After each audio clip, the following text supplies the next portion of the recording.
One of the other things I love about Christmas, besides Tim, is lychees. If you drive around, one of the cool things about Zululand is we get loads of lychees up here. And Christmas time is lychee time in Zululand. And if you notice the lychees starting to go red and you haven't bought your Christmas presents yet, you're in trouble. It's too late. You're going to have to try and pick someone else's lychees and give them as a present. But lychees are a unique kind of fruit. Technically, lychees are called a non-climacteric fruit. You can write that down. Non-climacteric fruit. I'm kidding. You don't really have to write it down. But what it is a climacteric fruit. So lychees are a non-one. But a climacteric fruit is ones that ripen once you've picked them. So what we'd all think like normal fruit, like a banana or an avo. Avos have a really small window. It's usually between like sort of 3 and 3:15 on a Tuesday afternoon that they're perfectly ripe, and then they're fried. So they ripen off the apples, bananas, all of those sort of things ripen once they've been picked. So you can pick them early and they still continue to ripen. But lychees are a kind of fruit that doesn't ripen when you pick them. So you can't pick them early to beat the monkeys or the hornbills. You have to pick them you have to like fend them off with a broom and then pick them at the right time. There's only one time to pick lychees, and that's exactly when they ripe. They won't go any riper. So if you pick them too early, they're not ready, they're sour, they're green, you can't really eat them, and they won't do wonders for your microbiome in your stomach. And you pick them too late, and they're on the floor, or they're squishy and overripe, and they're eaten by monkeys or hornbills. And so picking lychees is the timing on picking lychees is an incredibly important thing. You have to get the timing just right. And oftentimes, the pickers will actually go through a number of times through an orchard to make sure they get all the lychees when they're just right. And for us, if we look at what God is doing, I often wondered, why would God send Jesus when he did? Why send him in that moment? As we come to Christmas, obviously, we're looking at that and looking at why Jesus came and when he came, but why would God send Jesus in that time? And there's a number of things that come. One of them being is that God just thought it was perfect timing. I don't often read it, but I love the way the Amplified puts it in Galatians chapter 4. So we're going to read Galatians 4, just 4 to 7, 4 verses there, 4, 5, 6, and 7, out of the Amplified. The Amplified, maybe not the best one you want to choose if you're going for like a Bible in a year reading plan, because there's a lot in there. They add extra words in it to explain it and to tell you what's going on. But it's helpful. They put it in brackets so you can see what's added in. So you might not be used to it. That's why there's words in brackets, because the translators put that in so that it helps explain what's going on. But the Amplified reads Galatians chapter 4 like this. It's Paul writing. He says, "But when, in God's plan, the proper time had fully come." The proper time had fully come. Not just it's the proper time, but like the proper time's fully come. God sent his son, born of a woman, born under the regulations of the law, so that he might redeem and liberate those who were under the law, that we who believe might be adopted as sons, as God's children with all rights, as fully grown members of a family. And because you really are his sons, God has sent the Spirit of his Son into our hearts, crying out, "Abba, Father." Therefore, you are no longer a slave or a bondservant, but a son. And if a son, then also an heir through the gracious act of God through Christ.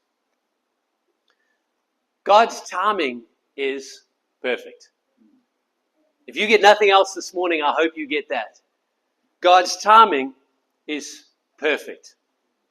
In many sports, it's not how hard you can hit the ball, it's the timing.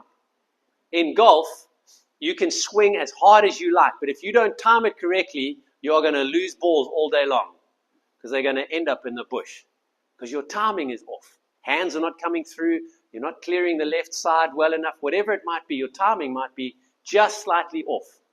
Have you ever seen someone who plays a sport really well? It's a young man I played cricket with, and it's your nephew.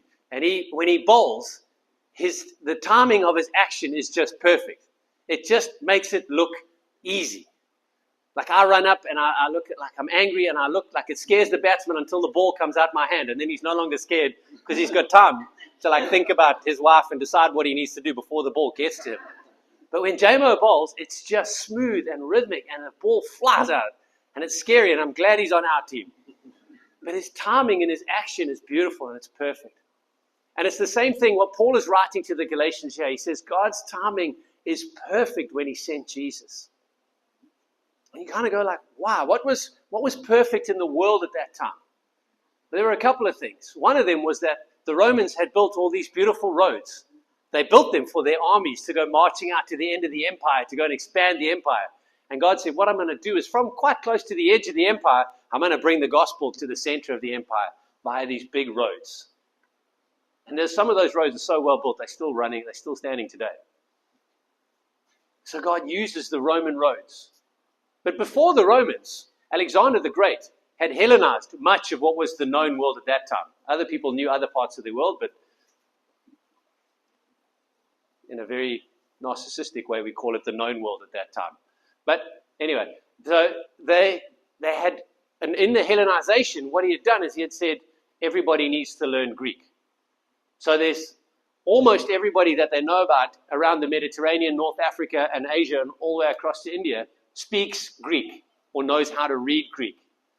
And so there's a universal language that the gospel can go out. So the gospel writers write the gospel message in Greek, and it goes out to people, whether your native tongue was Parthian or you were from wherever else you came from, North Africa, I don't know what they spoke, Ethiopian, I don't know what they spoke there, whether it was Hebrew, whatever it was, everybody knew Greek because that was the lingua franca, the language that they operated in. And so all of these things are going on, and we don't sometimes see those things, and we kind of think like, jeepers, why would God allow the Greeks to then dominate Israel and move across, and surely Israel should be the nation God, and God's got a plan, and he knows what's going on. And then you're like, okay, the Greeks are gone, now it's Israel. No, now it's the Roman Empire. And you're like, why, Lord? Why are you? God's timing is perfect. When the proper time had fully come, God sent his son. The difficult thing about God's timing is that we often don't see what he's doing. We don't see the big picture, and we have to wait. And I don't know about you, but I don't love waiting. I really don't love waiting very much.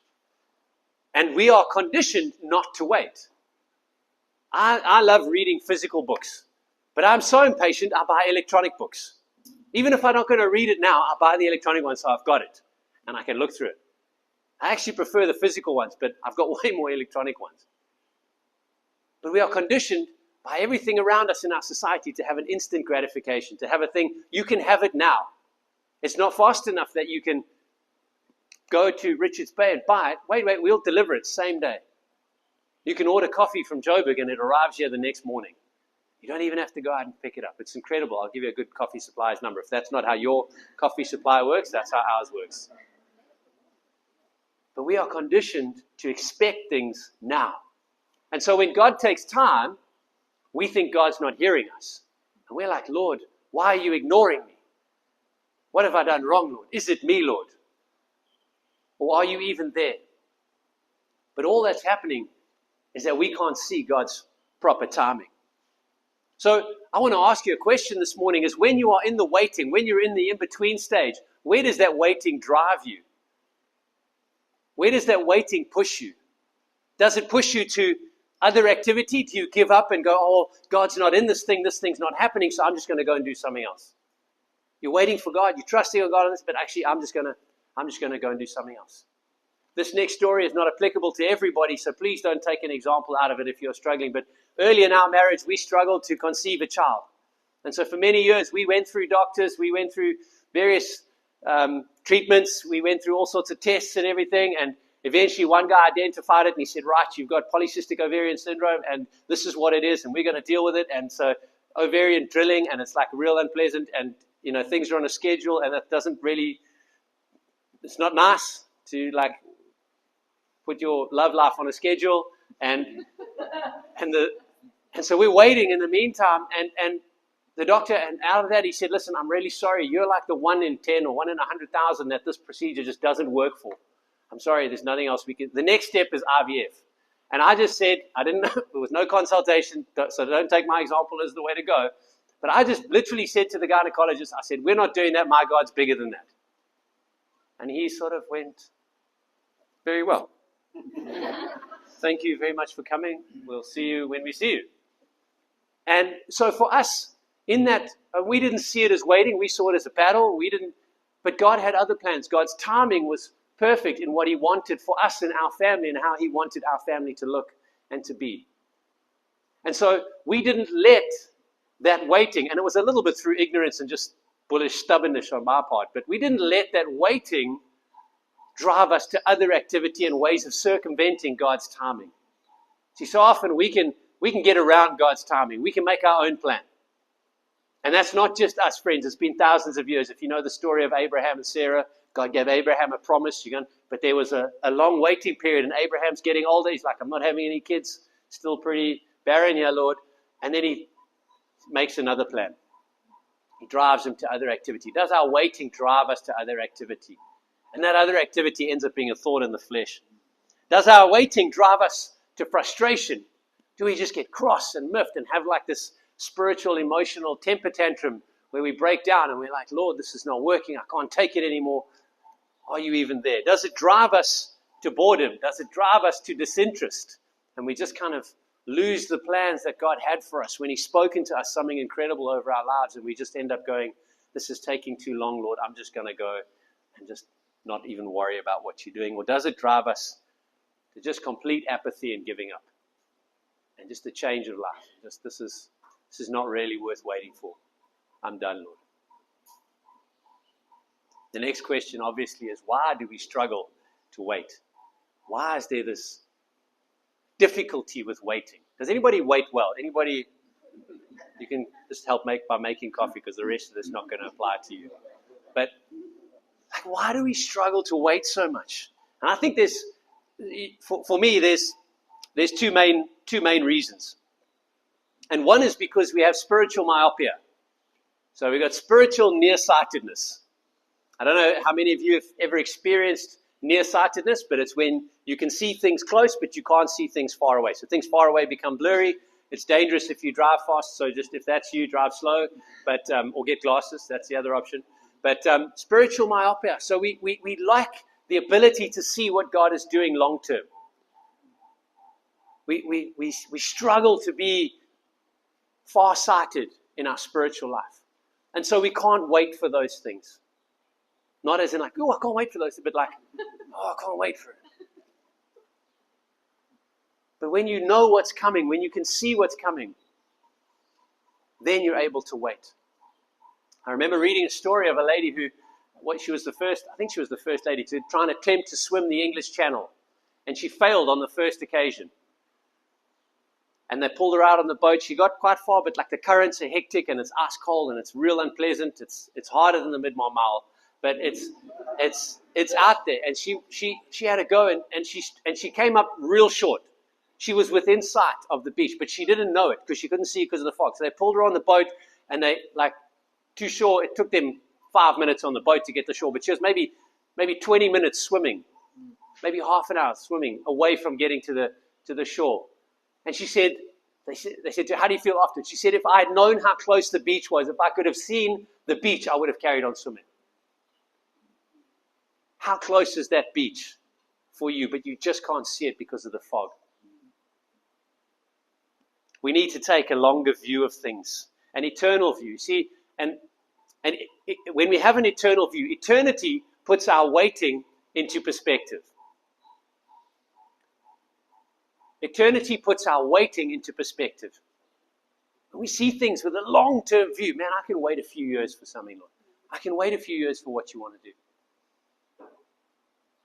The other reason I'll get to just now, but waiting well looks like actively obeying God in the in-between, leaning on Him more, to keep doing whatever it is that God's given you in that moment. That is what waiting well looks like. Even if you can't see, even if you have the myopia and you're like, I don't know where it's coming. I don't know how far that thing is. How can I faithfully do what you've called me to do now? There was a time in our lives when we knew that God had moved us, God had changed us, and I knew that God had different work for me to do. And I knew that I was going to be changing jobs, changing careers, like a fairly late in life, major shift in direction. And I was ready. Financially, we needed that thing to happen. We needed to move on. But it just took time. And I couldn't understand it. And I was just struggling with God. I'm like, Lord, Everything is right. The roads are there. Like people speak the same language. Like the timing, Lord. It looks good to me. Send it. Now's your chance, God. I'm ready. Seriously. I mean, it sounds arrogant saying it out loud, but that's what we feel. Yeah? We're like, I'm ready. You can now act, Lord. We get that thing the wrong way around. But I was in that place, and it really took long. And in the waiting, I was frustrated and just praying and asking God, like, what is going on? And I felt one thing from God. Just keep doing what I've given you to do. Just keep doing what I've given you to do. Keep doing where you are right now.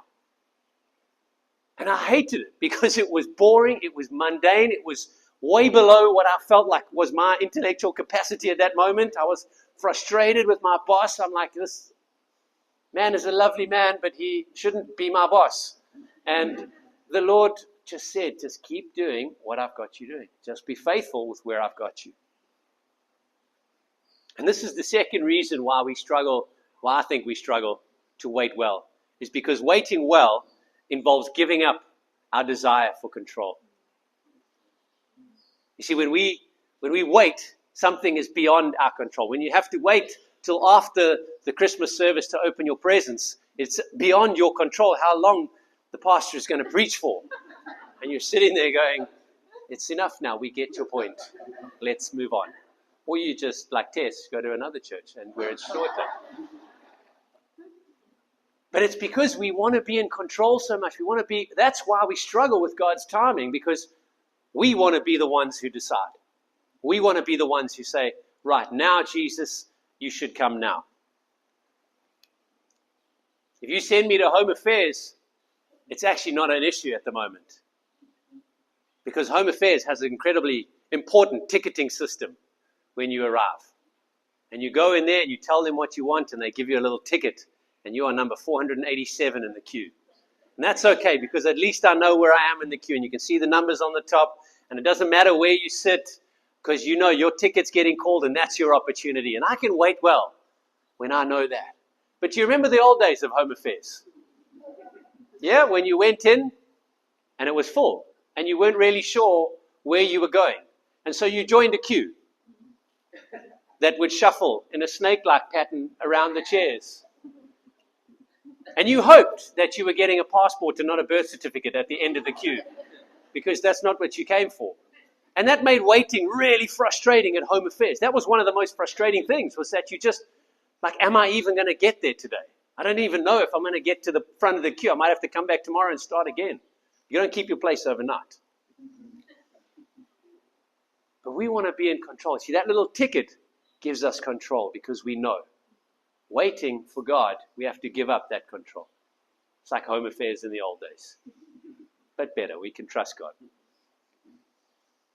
In giving up control, we have to seek God's wisdom. We have to seek His will, and we have to trust in His timing and not in our own.